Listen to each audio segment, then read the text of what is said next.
Telugu practice bits. మొదటి ప్రశ్న. తొలి తెలుగు పురాణం క్రింది వానిలో తొలి తెలుగు పురాణం మార్కండేయ పురాణం. తొలి తెలుగు పురాణం ఏదంటే మార్కండేయ పురాణం. తరాయి ప్రశ్న. నవ్యాంధ్రం నా జీవిత కథ రచయిత ఎవరు క్రింది వానిలో? నవ్యాంధ్రం నా జీవిత కథ రచయిత క్రింది వానిలో అయ్యదేవర కాళేశ్వరరావు గారు. అయ్యదేవర కాళేశ్వరరావు. తరాయి ప్రశ్న. ఈ క్రింది పాఠాలను ఇతివృత్తాలతో జతపరచండి. First option correct answer. Trijata స్వప్నం. త్రిజట స్వప్నం పాఠ్యాంశం యొక్క ఇతివృత్తం చూసినట్లయితే సహానుభూతి. విధంగా చిరుమాలిన్యం పాఠ్యాంశం యొక్క ఇతివృత్తం చూసినట్లయితే మానవ విలువలు. అదేవిధంగా నాటి చదువు యొక్క పాఠ్యాంశం యొక్క ఇతివృత్తం చూసినట్లయితే నాటి చదువు. పాఠ్యాంశం యొక్క ఇతివృత్తం ఏంటంటే వ్యక్తిత్వ వికాసం. అదేవిధంగా సమదృష్టి పాఠ్యాంశం యొక్క ఇతివృత్తం ఏంటంటే సమానత్వం. ఇవి సరైన సమాధానాలు. తర్వాత ప్రశ్న. మాతృభాషను నిరాదరించడం సరికాదని చెప్పడం ఉద్దేశంగా గల పాఠం క్రింది వానిలో? మమకారం పాఠం. మమకారం. తర్వాత ప్రశ్న. సంధియం పదానికి ప్రకృతి ఏమిటి క్రింది వానిలో? సంధియం పదానికి ప్రకృతి అంటే సందేహం. సరైన సమాధానం సందేహం. తర్వాత ప్రశ్న. 3 పూటలు మెక్కి గోడకు చేరబడుతుంది. ఈ పొడుపుకు వెడిపి ఏమిటి? కంచం. సరైన సమాధానం కంచం. 3 పూటలు మెక్కి గోడకు చేరబడుతుంది ఏదంటే కంచం. తర్వాత ప్రశ్న. మేను అను పదానికి పర్యాయ పదాలు ఏమిటి క్రింది వానిలో? మేను అను పదానికి పర్యాయ పదాలు దేహము, తనువు.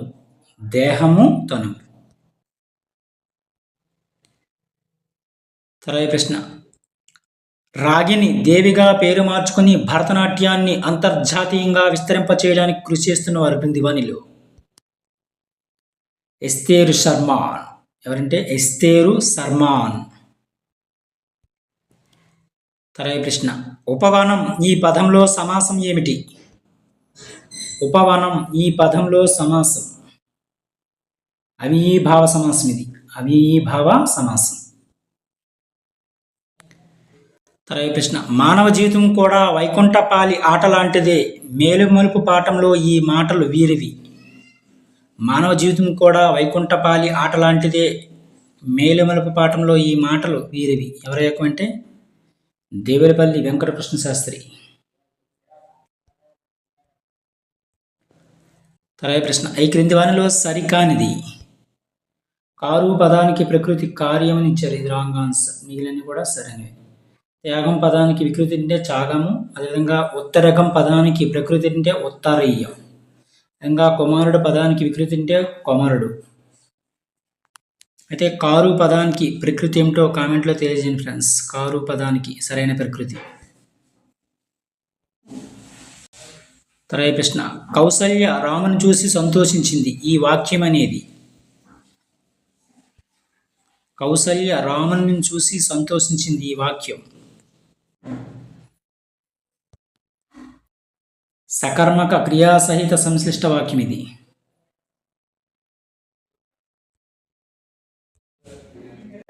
తర్వాత ప్రశ్న. ఈ క్రింది వాటిని జతపరచండి. ఇంపార్టెంట్.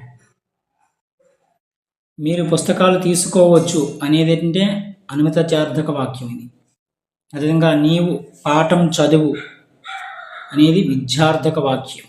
అదేవిధంగా ఆహా ఎంత బాగుందో అనేది ఆశ్చర్యార్థక వాక్యం. ఇది అదేవిధంగా పాపాయి నడవగలదు సామర్థ్యాన్ని తెలియజేస్తుంది కాబట్టి సామర్థ్యార్థక వాక్యం.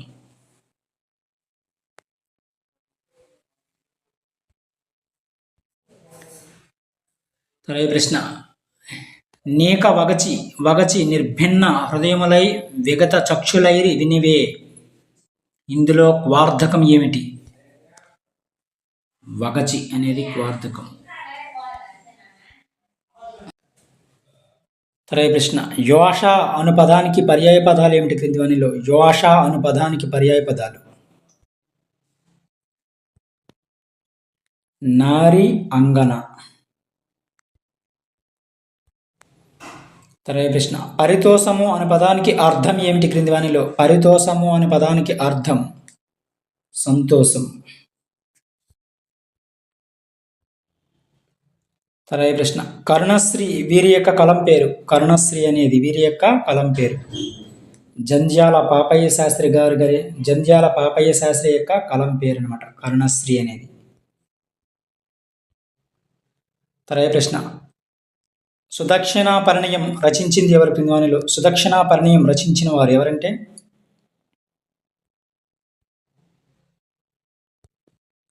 తెనాలి అన్నయ్య కవి రచించారు. ఎవరంటే సుదక్షిణ పరిణయం రచించింది ఎవరంటే తెనాలి అన్నయ్య కవి రచించారు. ఇవి కొన్ని ముఖ్యమైన ప్రాక్టీస్ బిట్స్. Thank you.